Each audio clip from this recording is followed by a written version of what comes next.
Hey, everybody. It is Thursday. Happy Thursday to all of you. Happy Thursday, my good people. Hope you're having a good day. Hope your day has been going well for you. It's noontime. It's lunchtime. It's time for you to reclaim a little bit of that time.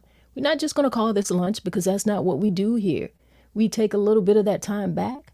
We take a little breath and we have a conversation. We get in here and we chat with each other. What's on my mind? What's on your mind? And somebody sent me a very interesting topic, and I thought it was worthy of sharing with you all today because it's something that we should definitely be thinking about. And it's Think About It Thursday on the Noontime My Time Podcast. This is episode 77. I am MsTonya. I am your grateful host. I am so happy to get the opportunity to be here with you. Thank you so much. Yeah, go ahead and take the time right now to hit that like button, hit that comment, make some comments. That's what we do. But share this with somebody. There's somebody who might need to hear this conversation, and you should be the one to share it with them.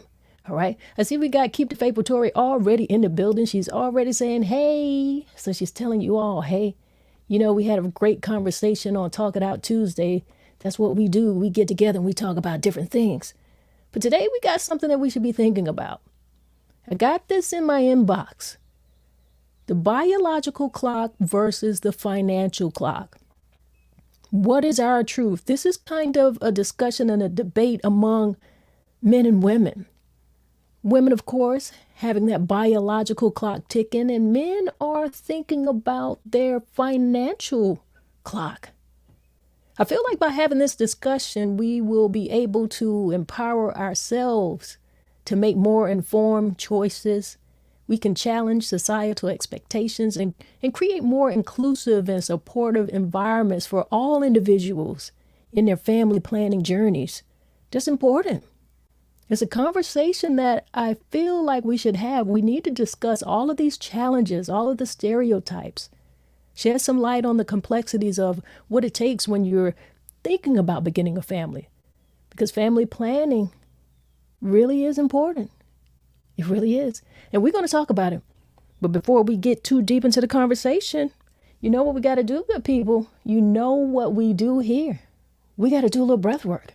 Hope y'all ready for it. I know you're ready for it. Let's breathe so we can talk. What I want you to do is inhale to the count of 4. And we're going to hold it for a few seconds. And then we're going to exhale. And we'll hold that for a few seconds. And we'll repeat that a few times. Now, you can close your eyes if you're in a place that you can do that. I don't want you to do that if you're driving. Don't do that if you're driving.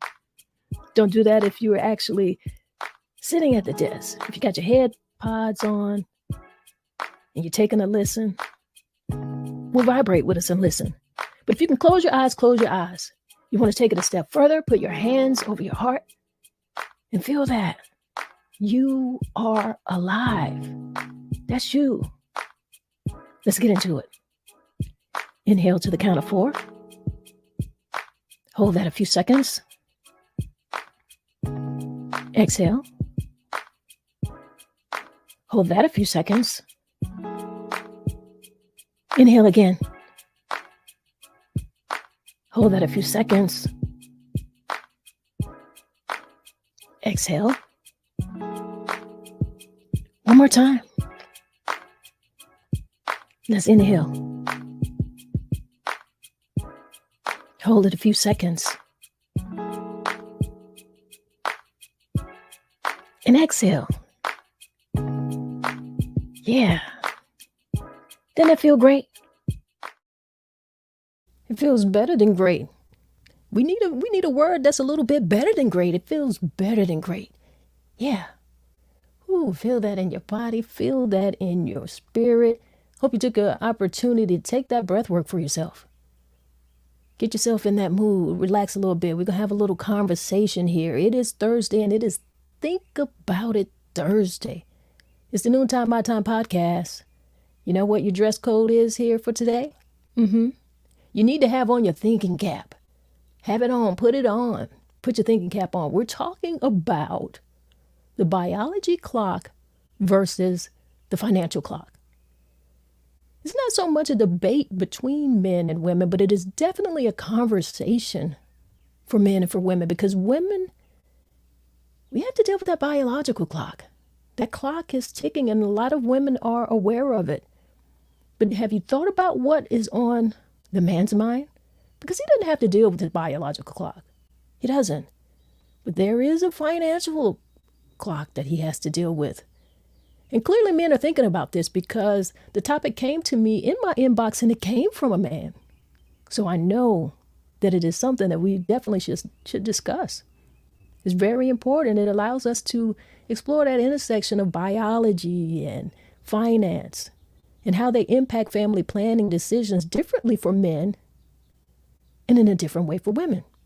So I feel like by addressing this and being open to have the conversation, I think we can challenge some of these societal norms. I think we can promote a little bit of understanding, foster the conversation, and let us embrace our diversity in family planning journeys. Some things for us to think about would be the impact of what that biological clock does to a woman. Because there's a serious impact on her emotionally, psychologically, because she has to think about her fertility. But at the same time, when women are thinking about that, we need to understand that there's a financial clock and a certain pressure that is placed on men to be financially stable before starting a family. So how do those things go together? How do they match? Are we really sitting down with each other, and is this a part of our planning? Are we having these discussions? I absolutely think that we should be. We need to be.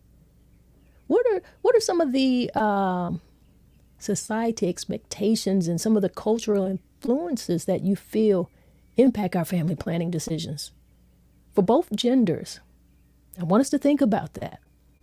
So as we build this conversation, I want you to have in your mind, you can go ahead and start typing it out so we can get this chat going, and think about what some of those pressures are for women on the biological side and for men as it relates to finance. Because this is definitely emotional, and there are emotional and psychological aspects to this, and they differ for each party. I feel like we have to balance our personal goals, our aspirations when we desire to have a family. So it's important for us to communicate. We've got to communicate, and we've got to share in that decision making. When we're navigating that biological and those financial clocks, there's a lot that we have to put into that. This, or at least it should be. It should be. Right? Because we want to have those support systems around us. Make sure that we have those support systems. Men are thinking about the resources that they have. And there are many support systems within your family, all of the people around you. Make sure you get that. Your faith-based if you have a particular church, however you go about that. But resources are available for couples and individuals who are considering family planning. And I say this to you. Here on this podcast, we are having conversations. We're sharing information. I'm not giving you professional information in any way whatsoever. I ask that you all should know that you need to consult medical professionals, psychological professionals, and family planning professionals. The help is here for you. This here, what we're doing, we're having a conversation because everything starts with that conversation. It does. Now let us talk about the impact of a woman's biological clock on family planning, because that is very crucial in a lot of women's life. While a woman's reproductive journey is unique, every woman's is unique. There are certain age ranges that tend to be crucial when considering fertility. These ages are generally associated with the decline of fertility rates and potential complications. And so here's some of the key stages. As I was doing a little bit of digging, I do a little digging and have a few key notes and little information that I want to be able to share. And what I have here and what I found out is in the late 20s to early 30s, during this period, a woman's fertility is typically at its peak. And it's pretty much well known. We all know that. We've pretty much heard that. However, there can be different factors and personal circumstances that influence decisions regarding family planning. Now, mid-age, like mid-30s, I shouldn't say mid-age, mid-30s to early 40s, as a woman approaches her mid-30s, her fertility gradually starts to decline. And by the age of 35, the decline becomes more significant, and the chances of fertility issues such as infertility and chromosomal abnormalities increase. This stage often triggers a sense of urgency for women who want to conceive. That age range of mid-30s to 40s is really where women are feeling that pressure of beginning a family or having some type of family planning if they're going to have kids, have more kids. Typically, that is the age range where women are considering having their last children. It is, and for those very reasons, because fertility is gradually declining. And there are certain fertility and chromosomal abnormalities that increase with that age. Now, as a woman get into her late 30s to early 40s, that's a little more advanced in the maternal age. And typically beyond the age of 35, a woman is considered to be in the advanced stage of her fertility. So beyond the age of 35, a woman is really considered to have advanced past some of her better opportunities to conceive. Fertility declines further, and the risks associated with pregnancy and childhood, such as miscarriage and birth complications, become more prevalent. That's in the late 30s to early 40s. And everyone is going to be different. There are different and unique circumstances for every woman. These are just some of the age ranges that are typically associated with these issues. So in the 20s and 30s, that is a period where women are typically at their fertility peak. When they get into the mid-30s to 40s, they're approaching that age where things are gradually beginning to decline. And by age 35, that clock is ticking. That's when a lot of women are feeling it.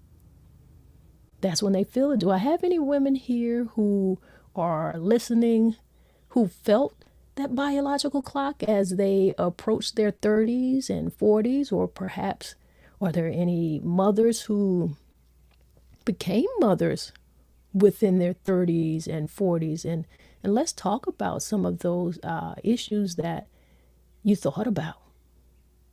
It's important to know that every woman's, like I said, is her journey is going to be unique.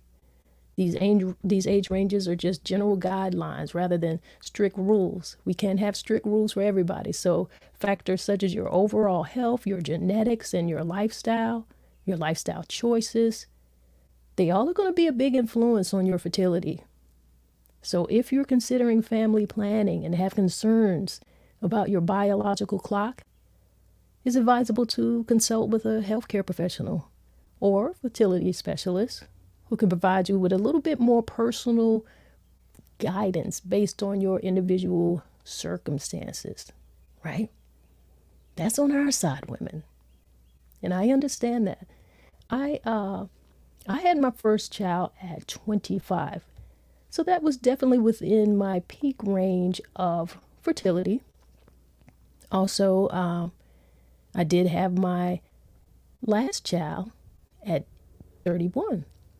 So I was in that, what was considered a little more advanced, but definitely it wasn't beyond the age of 35 and considered, the advanced stage.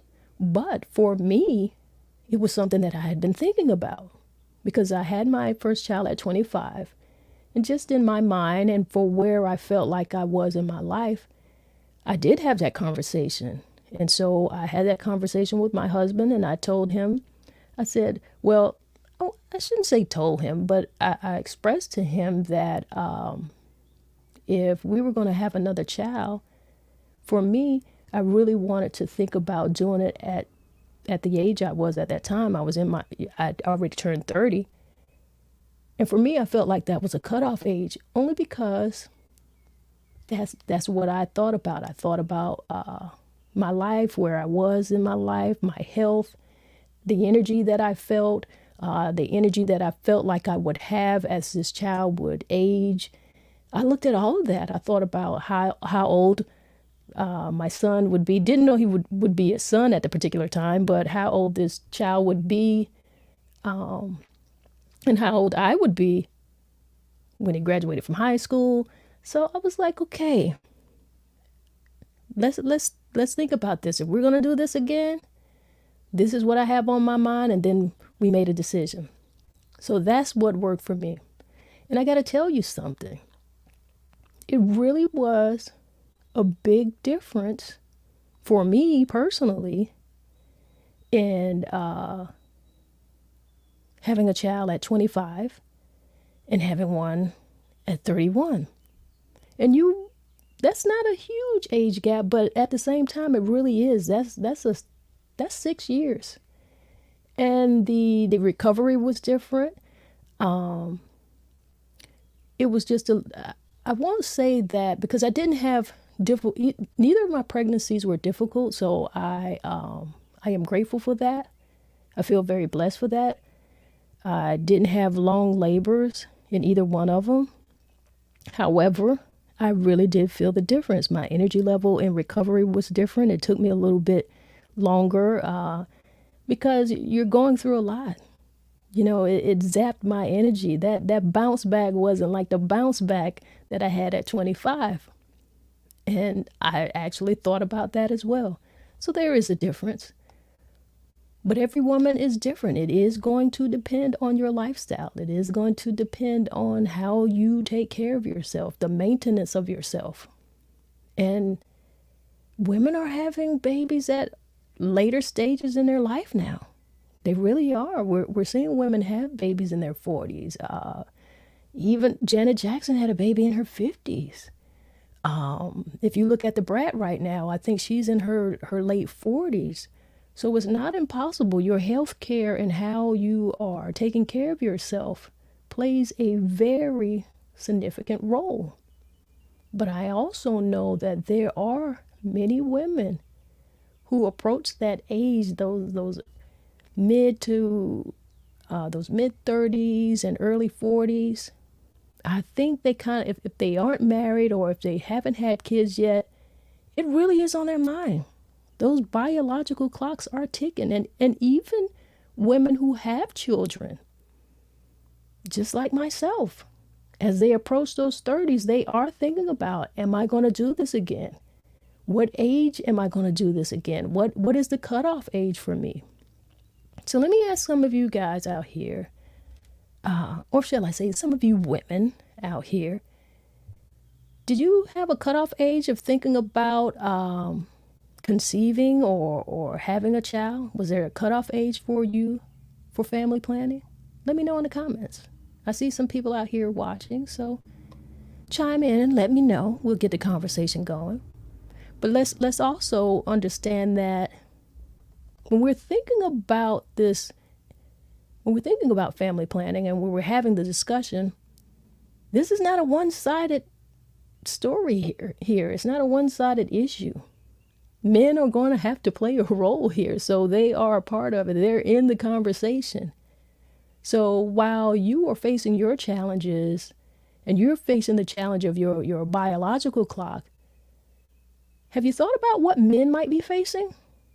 Have men really talked to you all about the things that they're facing, or are we just thinking about ourselves because you feel like I'm carrying this baby and I'm carrying it, and you feel like you're doing a majority of the work. So you've got a lot on your mind mentally, and you've got a lot going on with you physically. But do you stop to think about what's on the man's mind? Because men face their own set of challenges when it comes to aligning to financial stability as it relates to family planning. Now, while exact ages can vary from individual circumstances, there are general age ranges that these challenges tend to arise for men. And they've got to think about this. And why are they thinking about this? Because they're thinking they're being providers. So I'm sure that financial stability comes up and comes to their mind because they're going to want to know, how am I going to help support and take care of my child, take care of this kid? It's about more than just bringing the child into the world, but how are we going to provide, raise, take care of, shelter, nurture? That's on a man's mind. So that's why the topic of this conversation is the biological clock versus the financial clock. Both of those clocks are ticking. Now, when men are in their late 20s to early 30s, they're starting to, well, many of them begin to consider family planning or having children within that age range. And so they're thinking about their financial responsibilities. And that's very important to them during that stage of their life. They tend to start evaluating themselves and evaluating their career trajectory. They really want to make sure that they have some type of income stability. Do they have any saving potential? How are they going to provide for a family? And that's in the late 20s and early 30s. Now, mid 30s to early 40s, by this age, men often feel an increased pressure to establish themselves financially because they really need to be financially stable and able to support a family at that stage in their lives. They aim for more advanced careers, secure higher paying positions. Perhaps they've accumulated some savings for future expenses. And that includes saving for raising a family, raising children. Now, when we get into the late 30s and 40s, similar to women, men face a little bit more pressure. They do. Because they've got they're at that advanced paternal age, and that's a stage that both parties enter. But it impacts them a little bit differently. Now, they don't have to think so much about the fertility issue. And while the impact on fertility is less pronounced for men compared to women, finance is their issue. Financial considerations become even more significant at this age range as they need to plan for their children's education. They've got to plan for health care. I'm sure they're thinking about a home, and they're thinking about the overall well-being for their family. Did you think about that, women? When you were thinking about your biological clock ticking and you felt like you were facing those pressures as it relates to having children, were you thinking about the challenges that men would be facing? Did that financial component come to your mind? It's essential to remember that men will have those, they will have those thoughts. And they should. They should. What are your thoughts here? I'm going to give you guys an opportunity to think about it a bit.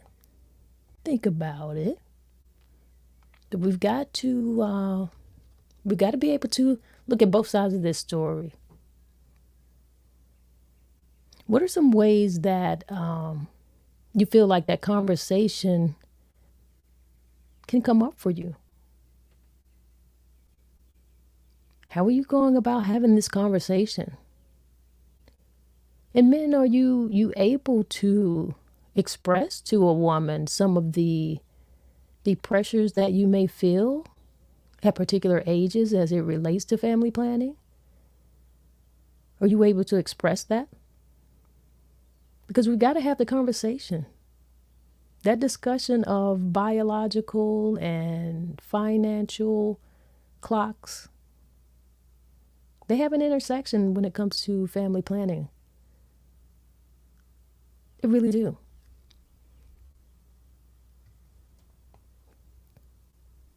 Now, I want to ask you, or put it like this. I want us to kind of gear the conversation to some issues and that we may have, or some challenges that may come up as it relates to family planning. And it varies for women and it varies for men as they age. It does. We talked about the fertility decline in women after age of 35. And that's a gradual decline. It is, but there's that increased risk of complications. There's going to be medical interventions that women may have to face at particular ages. She face certain pregnancy risks. Older women face a higher risk of pregnancy complications, including gestational diabetes, hypertension, preterm birth. So they have to think about those things. Those are things that they have to consider. They may also undergo more extensive prenatal testing to monitor their health, or the health of the baby, I should say. Some of those challenges for men, and this is within the age range of about 35 to 50. This is where some of these challenges become a little more prominent in our lives. But within that age range, while women are thinking about their biological clock and their fertility is declining, also for men within this age range, age-related decline of sperm quality. Yeah. While men can father children throughout their lives, studies do suggest that sperm quality may decline with age. This decline could potentially impact fertility rates and increase the chances of genetic abnormalities. That's something that they have to consider. And definitely the piece that we brought into the conversation for men, that financial piece, financial considerations. Men face a pressure of aligning their financial stability with family planning, particularly as they reach that age of 40 to 50. They may need to ensure that they have sufficient savings, a stable income, stable home, and resources to support their family. Right? All right, guys. We gotta have the conversation. We gotta have that conversation. I thought about this in many ways. I don't know many people who have those conversations, but I certainly think you should be having it. And I was wondering, if there was any difference or any significant difference in this particular topic and conversation as it relates to race and economic background.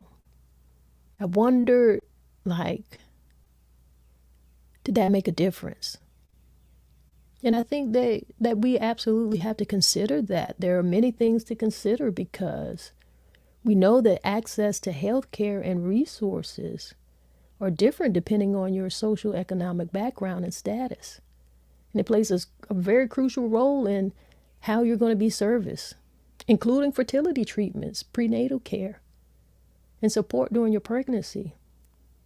Individuals from lower income backgrounds face barriers in accessing the necessary medical assistance for family planning. So that affects their options. There are many disparities in reproductive health care. How racial and ethnic disparities exist in reproductive health care, and that includes access, again, to family planning, access to infertility treatments, prenatal care. We've got to look at that. Are we having those type of conversations? If you're dealing with infertility, are you able to get infertility treatments? Do you know much about it? Do you have access to the information? Are you able to have the conversation? Do you know people who have dealt with it, and maybe you could be guided or mentored and people can guide you to the information, or people and professionals who can assist you? There's a lot. And I think, what do you feel about that? What are some of the cultural norms around that? How do your community and your expectations, what's going on within your ethnic background or your racial background, how does that affect you? How does that influence you? How does that make an impact on the timing of you starting a family? What are your attitudes towards fertility treatments? So these are questions that are very valid questions. This is a conversation that we should be having. And that finance piece, we cannot leave that out, because your economic background influences your financial resources, what's going to be available to you for family planning. That financial piece is going to be a part of you making that decision. We know that men are thinking about that. Women should be too. But the pressure of that seems to weigh a lot more on men, it seems. And if I'm wrong, let me know. Let me know what you think. Higher income individuals may have more flexibility in terms of they can afford fertility treatments, they can afford adoption processes, and overall they have more financial stability, and they've got a lot more support from and for a family. I see we got Amina here joining us in the conversation. How you doing, Amina? Good to have you in the building. She said, I think a unique nuance to consider as you're addressing the financial concerns as it relates to a man's ability to be able to afford to give their time. If they are more financially stable, they can be present more as opposed to absent while trying to raise money, leaving the mother alone to raise their children. Okay. I get you. And very obviously, I'm just presenting a side of the conversation because we know that to raise a child is going to take love. We know that it takes time, but we cannot ignore that it does take money. It does. And I imagine that is on a man's mind. Not so much that, they have to leave the mother. We're talking about family planning. And family means together. That's what it means to me. I think that is what we all imagine it to be.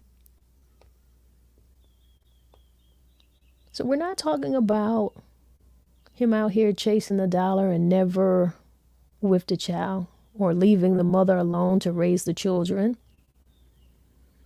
We're talking about what's on his mind. Is that an issue for him? The same way a woman is thinking about her biological clock, we're asking the question and we're posing, are men thinking about their financial clock? And do you think that they should? Because I'm absolutely not insinuating that they're not involved with the children. But let me know what you think. Do you think that it should be considered? Not the only thing to be considered. Not at all saying it is the only thing to be considered. But should it be considered? Would it not be the responsible thing to do? Would it not? Is it worth the conversation as a mother to have that conversation with the father of your child? I'd like to know. We really gotta pay attention to these things. Because having a family, bringing children into this world, it definitely is a blessing. It is. But we want to be at our best. And we want to try to do our best. There's no book, there's no manual. A lot of the times we're figuring things out along the way. And an honest parent is always going to tell you that. You're figuring it out along the way. That's some serious on-the-job training.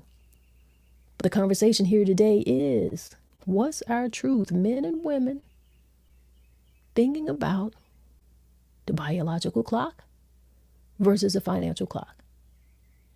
If you listen to the conversation and you are watching on YouTube, make sure that you hit the like, hit subscribe.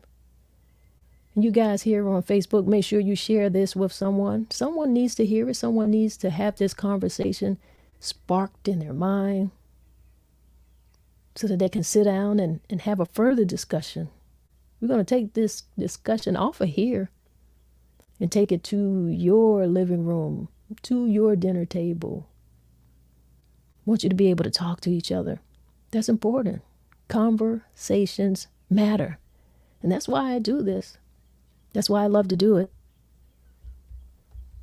I'm here for you weekdays at 12 p.m. noontime Eastern Standard Time.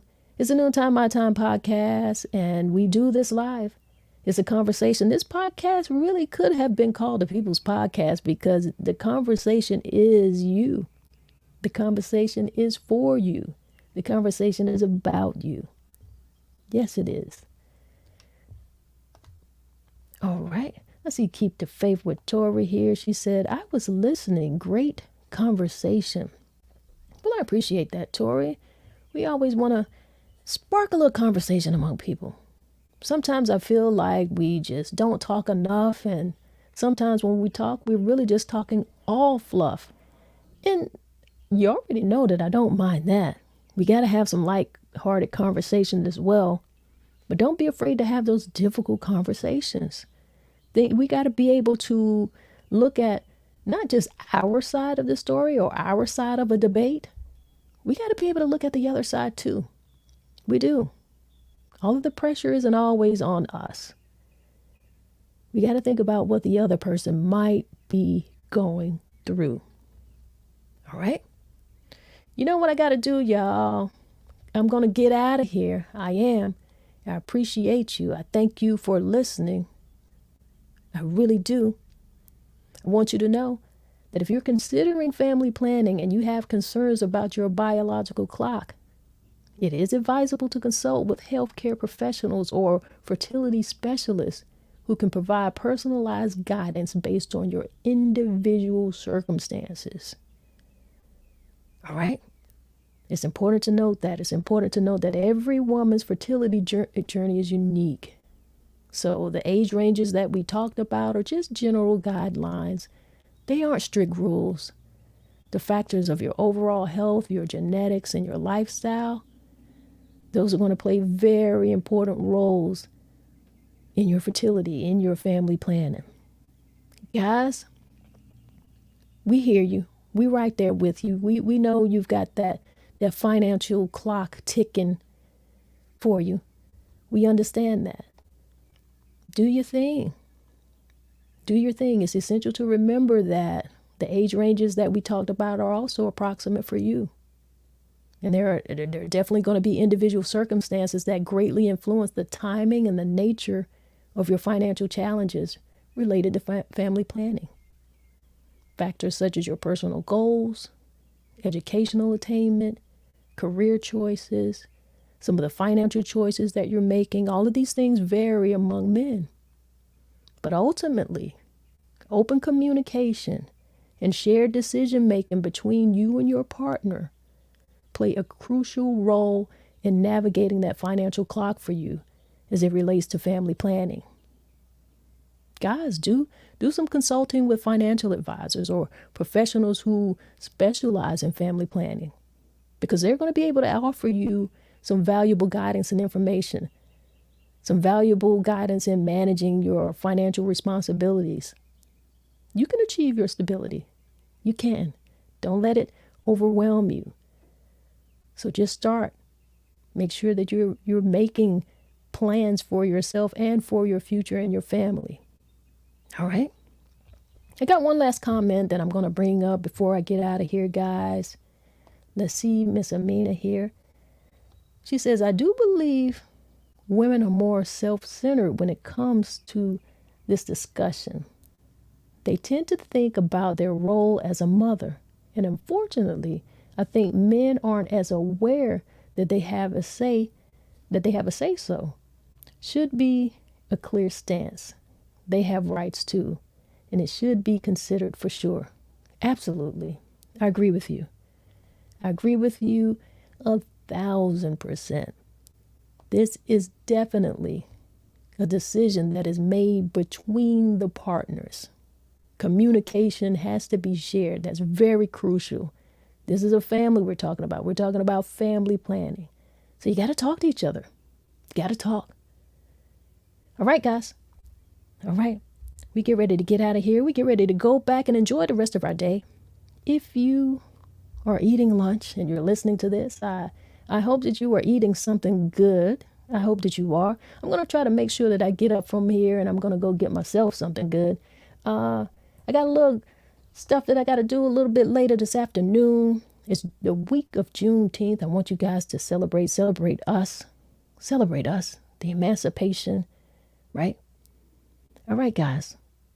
Before I get out of here, you know what I got to do? We're going to do a little bit of breath work before we get back on that clock. We want to have a little bit of ease. So let's do it. Let's do some breath work. Inhale to the count of 4. Hold that a few seconds. Exhale. Hold that a few seconds. Inhale again. Hold a few seconds. Exhale.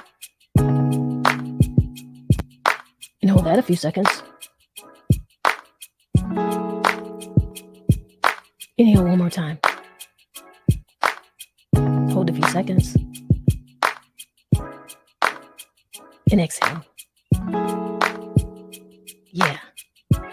And don't you feel great? I feel great. I appreciate you guys. And if nobody gave you a smile today, if nobody smiled today, you just close your eyes and give yourself a big smile and see how that feels for you. Right? Y'all be great out here. It's what we do. One love, y'all. I'm sorry. You know, I was about to get on out of here. I was prepared to be out of here. And then Tori had to come with her last comment. And she had to let me know that she's having some seafood pasta salad for lunch. And that made me hungry. She didn't have to do that to me, y'all. She didn't have to do that to me. She was wrong. She was wrong. She was wrong. No, I love me some seafood pasta. I hadn't had that in a long time. So you got me thinking about it. All right, y'all. I'm really going to get out of here now. Tori, you was wrong for that. But wherever you got that salad from, call me. Let me know where you got it from. I need